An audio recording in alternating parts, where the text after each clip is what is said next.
Maybe what you feel is not love, but the fear of not being loved back. You call love what is actually desperation, an emotional hunger disguised as passion, a silent cry for belonging. But love doesn't beg. Love doesn't kneel for crumbs. Rumi wrote, "You were born with wings. Why do you still crawl in need?"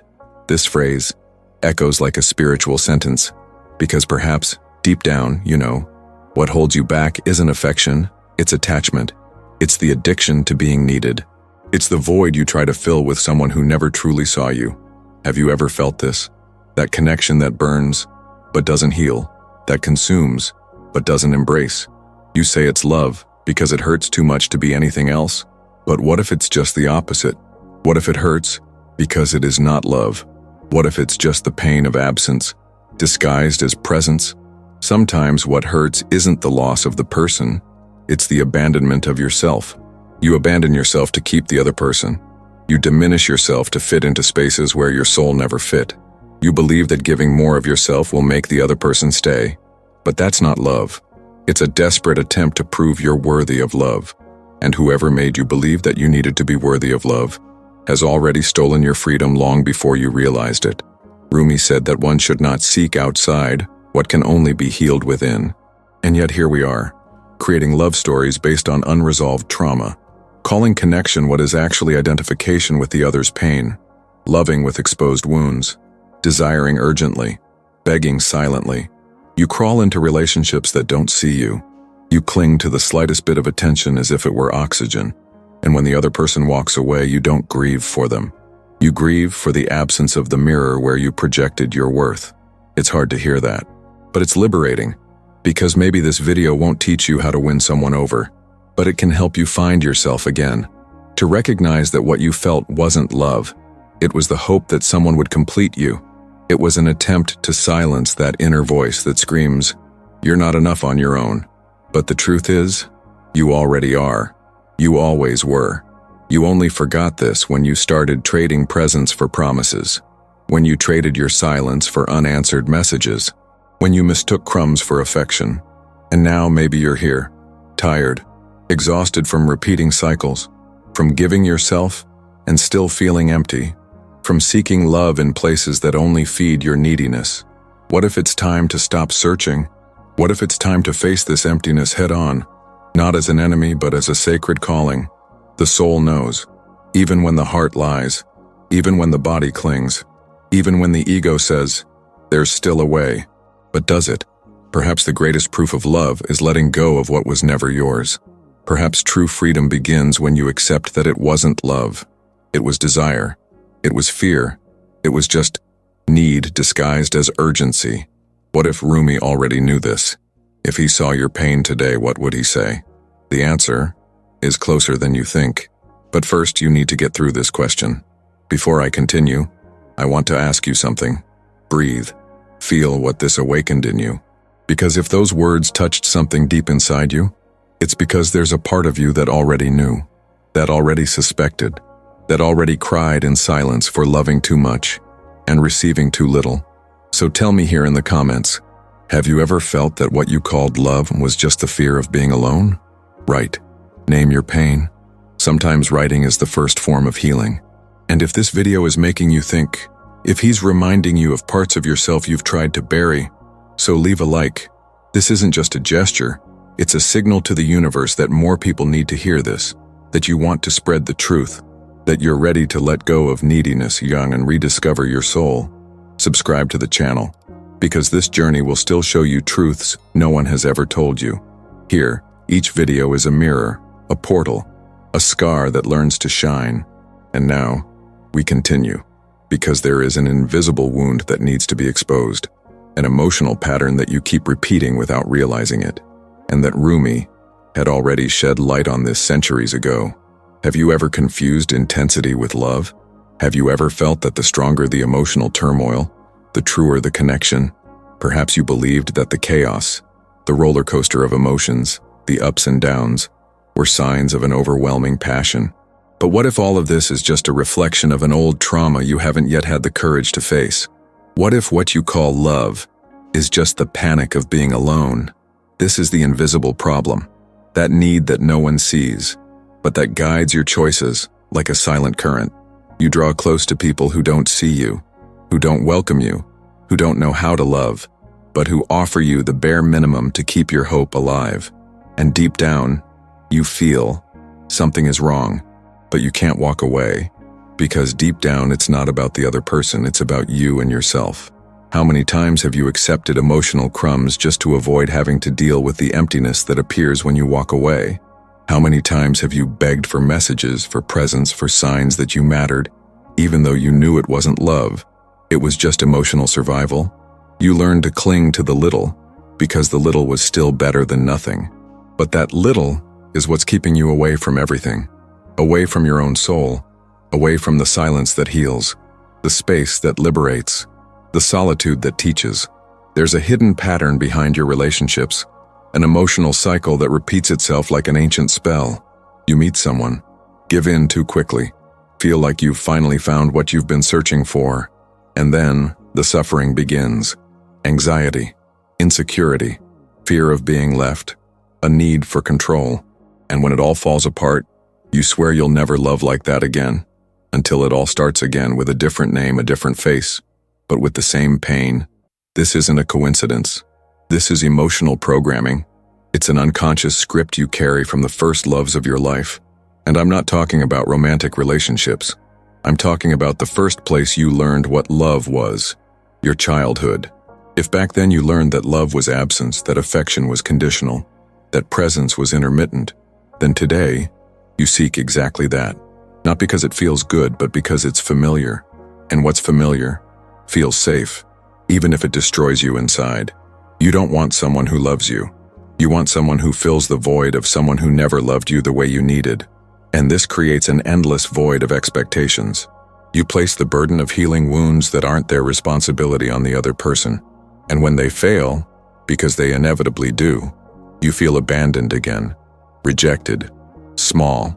Rumi wrote, "The wound is the place where the light enters you, but you need to stop protecting that wound as if it were your identity. You need to make room to see that this love that hurts, that suffocates, that makes you feel smaller. Maybe it was never love. Maybe it was just a desperate attempt to be seen. You adapt to the other person, mold your behavior, hide your desires and swallow your words, all to avoid causing discomfort, to avoid being abandoned, to avoid reliving the trauma of abandonment. But in the end, you abandon yourself every day. You slowly disappear into a relationship that never had you completely. And when you try to leave, fear sets in, the fear of being alone, the fear of facing the echo of silence, the fear of discovering that perhaps true love requires a courage you haven't yet found, the courage to love yourself.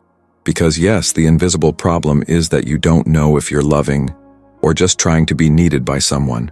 And this need to be needed is often a reflection of the child you were, the one who learned that you would only be loved if you were useful, helpful, pleasant, and strong. But the soul does not want utility. The soul wants truth. You don't need to be needed to be loved. You just need to be whole.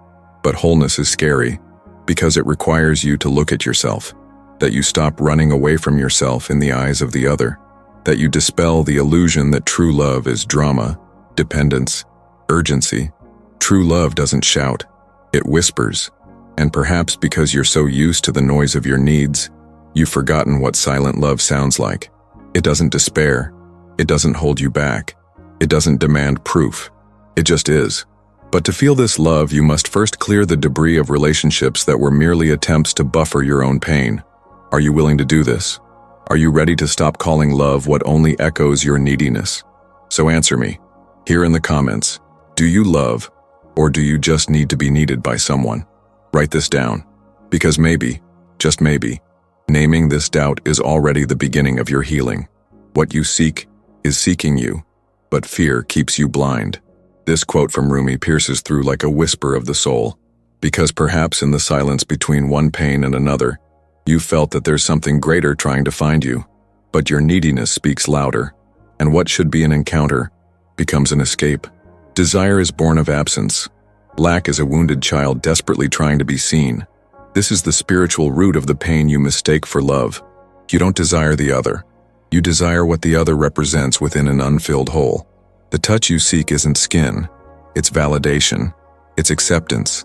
It's the reflection of a part of yourself that you lost along the way and are trying to find again in the eyes of those who often are also lost. And that changes everything. Because when you realize that desire stems from lack, you start to question, where did this lack come from? What was missing in me that makes me chase after those who ignore me? What hurt me so much that affection turned into addiction? You give in quickly. You love in a rush. You dive into people as if they were emotional life preservers. And you call it passion, but it's just survival. True love has no urgency. It has no fear of loss. It's not a cry for help disguised as connection. It is presence. It is the now. It is whole even in the absence of guarantees. Because love that is love doesn't demand certainty. It flows because it doesn't depend. But your soul, the one screaming in the silence of the night, no longer wants to survive. It wants to rest. It wants to stop chasing ghosts. It wants to remember what it means to be complete in itself. And this is the turning point that few can touch. Understanding that neediness is not a flaw. It's your soul's unanswered call for you. You're not wrong to desire. Desire is natural. But when it becomes your identity, you lose yourself. And the most dangerous thing about all this is that you start attracting exactly what confirms your pain. Unconsciously, you get closer to those who reject you. You fall in love with those who are emotionally unavailable. You surrender to those who will never stay. And you call it fate. But it's not fate. It's repetition. There's a part of you that learned to thrive on scarcity, because it was with scarcity that you grew up. Perhaps it was with conditioned love, with emotional absence, with glances that didn't see, with words that never came. And this shaped your heart.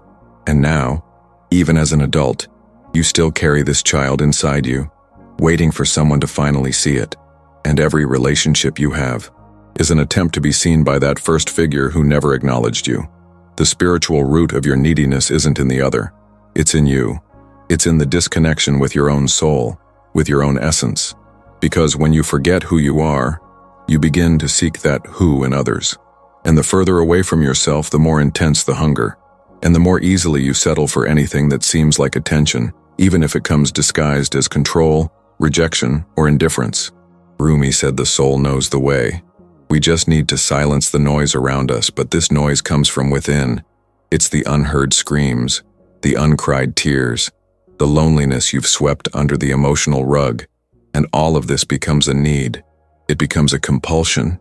It becomes that feeling that you can't live without someone.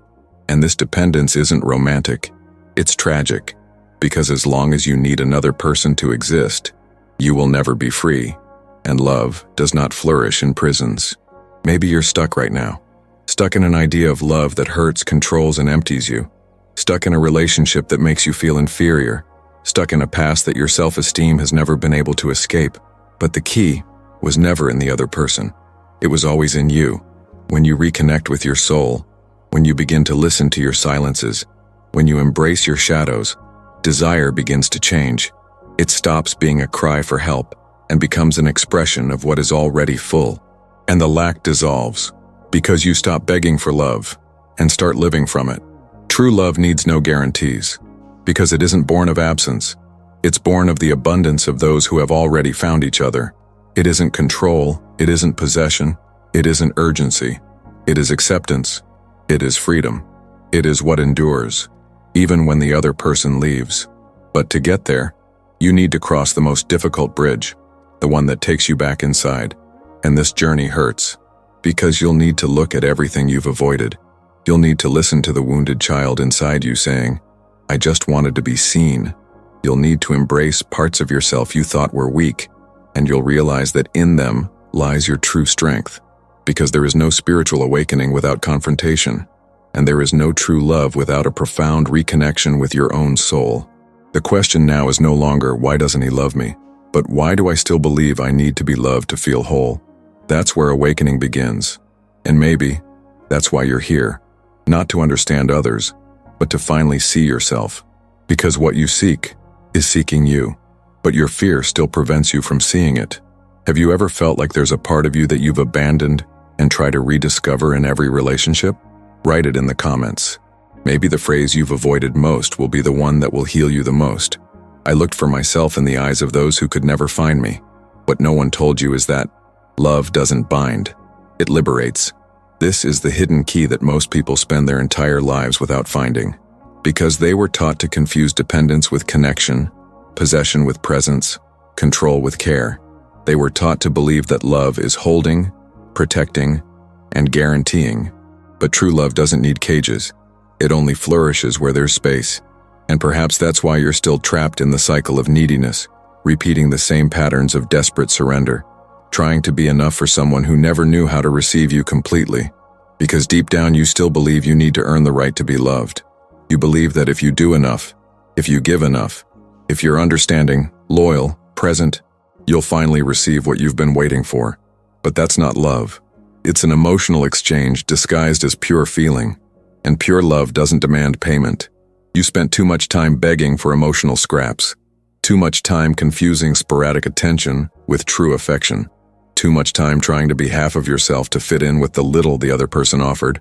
And it broke you. It broke your spontaneity, your lightheartedness, your faith in real connections. But what no one told you is that true love doesn't come when you're perfect for someone else. It comes when you stop trying to deserve what's already rightfully yours. Self-love.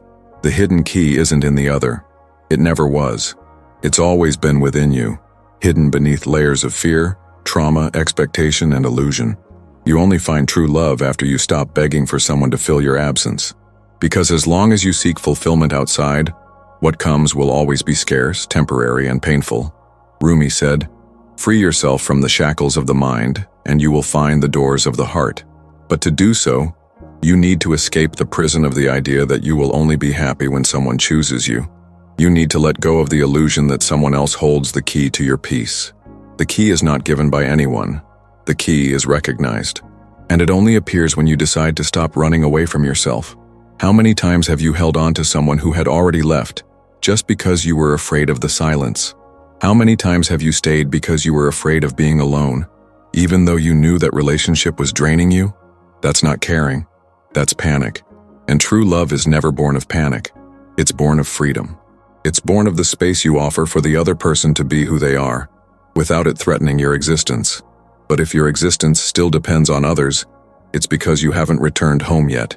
And returning home, in this case, means returning to your center, to your soul, to your own truth, the one that doesn't change with someone's absence, the one that doesn't beg for validation, the one that is enough even in silence. This is the turning point that changes everything. When you understand that you no longer need to earn love, you stop submitting. You stop trading your dignity for a little attention. You stop allowing your worth to be determined by someone's presence or absence. You are not the number of messages you respond to. You are not how often someone reaches out to you. You are what remains, even when everyone else leaves. And what remains is your essence. It's your brilliance. It's the truth that lies deep within your pain. And perhaps for too long you've avoided looking at this truth, because it hurts, because it shows how much you've lost yourself trying to be enough. But only those who lose themselves can find themselves again. And reuniting with your soul always begins with the decision to stop begging for love. You're not here to be half of anyone. You're here to be whole. And only when you recognize yourself completely does true love have room to arrive. Because it doesn't need to fill you. It simply overflows what you've already built within yourself. It doesn't come to fill holes. It comes to celebrate your abundance. What no one told you is that the love that liberates doesn't come when you beg for it. It comes when you let go. Let go of control. Let go of attachment. Let go of the idea that you need to fit in with someone. Let go of the need to constantly prove yourself worthy. Because you already are. You always have been. You just didn't remember. And maybe this is the hidden key your soul has been trying to give you for so long. But the noise of your neediness kept you from hearing it. The urgency to be loved blinded you. And now, maybe you're starting to see that you never needed to chase love. You just needed to stop. Stop running from yourself. Stop insisting on those who weaken you. Stop justifying the unjustifiable. And finally allow healing to happen. Because healing doesn't come with another person. Healing comes when you understand that you are already whole, and that any relationship that diminishes you doesn't deserve the name of love. Because love, when it's true, frees you even from yourself. Now I want you to answer me truthfully, because only those who commit to their own truth are able to escape the emotional prison they've placed themselves in. Tell me in the comments, what was the moment you realized you were begging for crumbs? Write in your own words or simply comment on the sentence, "I free myself from what holds me back and doesn't love me." Sometimes writing this is the beginning of a new story. Maybe you're still stuck with someone who makes you feel small. And maybe you've called it love for so long that you can't even tell the difference between pain and desire. There's a story you repeat silently. You loved, you gave yourself, you waited, and yet you felt alone. But you told yourself it was love because you didn't want to face the possibility that you were living an emotional lie. You didn't want to admit that what held you there wasn't love, but the fear of loss, the fear of losing that person, or the little bit of yourself you believed you had gained. It was a relationship like many others. An intense beginning, promises exchanged in the silence of their eyes. You felt like someone had finally chosen you, that now everything would make sense. And for a few moments, it did. Their presence filled the space of your insecurity. Their touch soothed the echo of your loneliness. Conversations felt like a bridge between your pain and healing. But over time, something began to change. Small silences, answers that took a while, presences that became disguised absences, and that initial glow turned to uncertainty. You tried to compensate. You texted more often. You gave more of yourself. You turned a blind eye to small emotional abuses. You justified the coldness with excuses you made out of your own fear, because leaving seemed scarier than staying. And staying, even in pain, was still a way to not be alone. But pain doesn't lie. The soul doesn't hide it for long. And when it starts screaming, it doesn't matter how much you try to silence it with promises and apologies. That relationship was suffocating you. You woke up with a tight chest, went to sleep with your mind in chaos. You fantasized that everything would go back to the way it was. But the truth is, in the beginning never comes back. And sometimes the beginning wasn't even real. It was just an idealization born of your neediness. You called it love, but it was anxiety. It was attachment.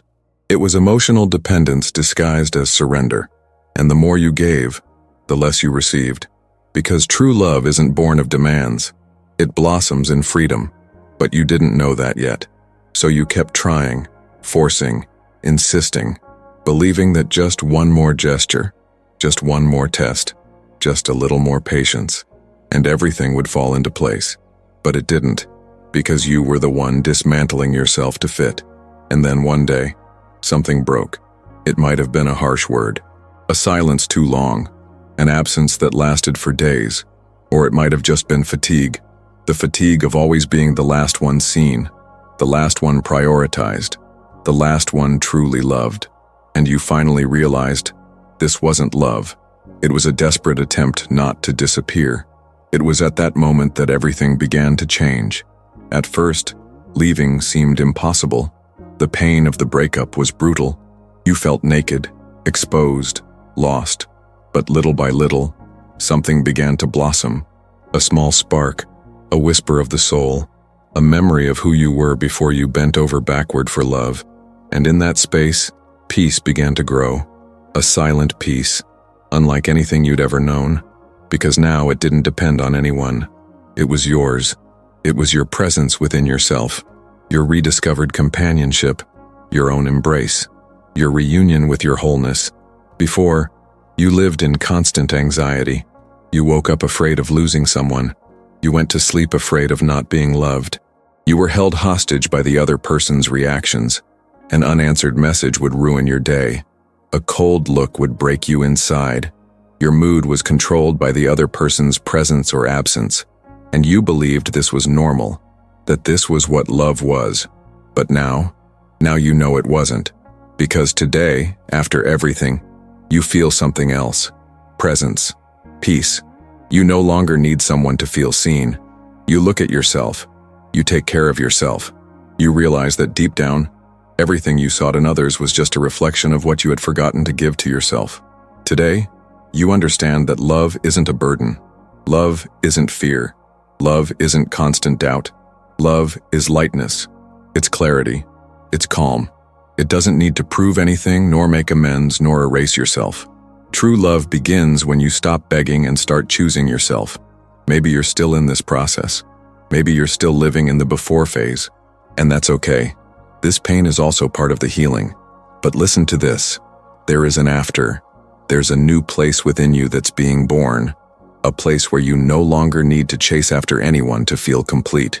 This place exists, and it begins the moment you decide you no longer want to live on emotional leftovers. The story you've lived doesn't define who you are. It only shows how willing you are to abandon yourself until you finally choose to return to yourself. And now I want to invite you to write in the comments. Tell me, have you ever experienced a love that diminished you, and yet you were afraid to leave? Write in your own words or comment on the sentence, "I no longer extinguish myself for those who don't know how to ignite me." This isn't just a comment, it's a commitment to your truth. You no longer need to beg for affection. You've done it for too long. You've bowed in silence, you've begged with your eyes. You've accepted the bare minimum with a broken smile on your face. You've believed you needed to be less to be loved, more docile, more helpful, more patient, more everything, except you. The awakening soul is not content with suffocating bonds. It feels, it cries out. It refuses any form of love that makes it shrink. And spiritual awakening begins at this very point, when you understand that it's no longer possible to pretend that what hurts liberates. You no longer want to live under the weight of relationships that force you to be small. You can no longer bear the burden of adapting to discomfort. And then, your consciousness begins to open, slowly, like light entering through a crack, as if your soul, at last, whispers, "Enough. No more trying to fit into places where your essence doesn't breathe." Rumi said, "Close your eyes. Fall in love with the soul. First your own." And that phrase isn't just beautiful. It's a portal. Because until now, almost everything you called love was an attempt to escape yourself. You fell in love with those who seemed to fill your inner holes. With those who offered the warmth you couldn't generate on your own. With those who projected, even if only briefly, the illusion of completeness. But loving your own soul is another level of surrender. It's harder, more solitary at first, more silent, because it requires looking at everything you've avoided, at the shadows, at your shortcomings, at your hidden desires, and accepting that you are already whole, even wounded, that your pain doesn't make you less worthy, that your story with all its failures and falls doesn't dim the brilliance of who you are. This shift in consciousness doesn't happen all at once. It's a process, an untying of knots that have been tightened over many years. Every relationship that made you smaller, every person who turned their back, every silence that echoed louder than a scream, all of this has squeezed you inside. And now, the soul wants space. It wants to let go. It wants to rise up. You begin to realize that the other person was never the answer, that it's not about him coming back, about her changing, about the relationship repairing itself. It's about you deciding that you will no longer postpone reconnecting with your essence. And that's when power begins to emerge. Not an arrogant power of someone who doesn't need anyone, but a serene power of someone who knows they don't depend on anyone to exist fully. You start to walk differently. You start to look in the mirror with more compassion. You start to silence the inner voice that told you, you're not enough, because now you understand that you are. You always have been. They just didn't know how to love you. They just didn't recognize you. They just didn't know how to care for the delicacy of your soul. But this isn't about you. It's about them. And you don't have to carry that guilt anymore. This new awareness is liberating. It doesn't require explanations, it simply dissolves. It dissolves attachment, obsession, despair.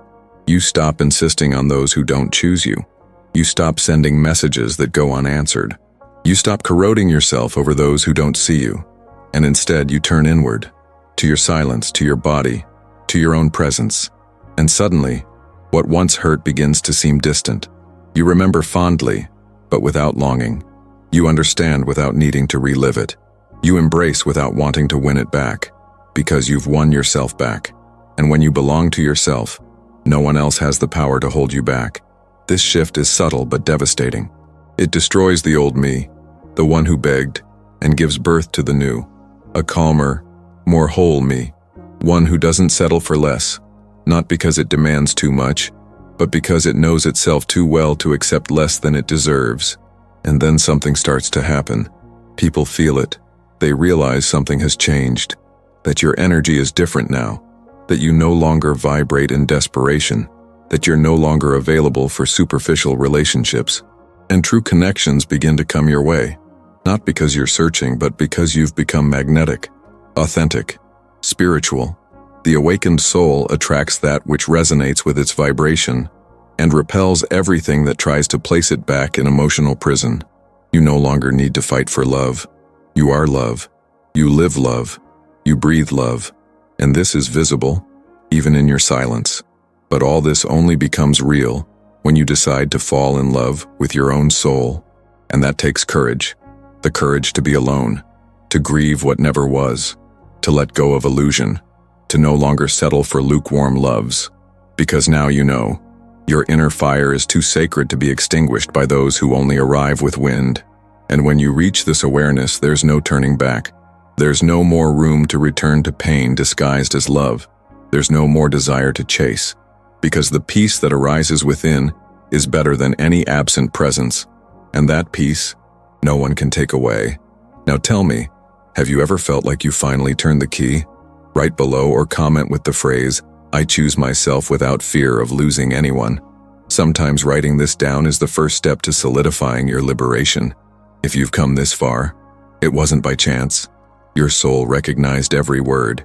You felt the call, the echo, the whisper of something greater begging for passage, because there's a part of you that can no longer accept living in silence.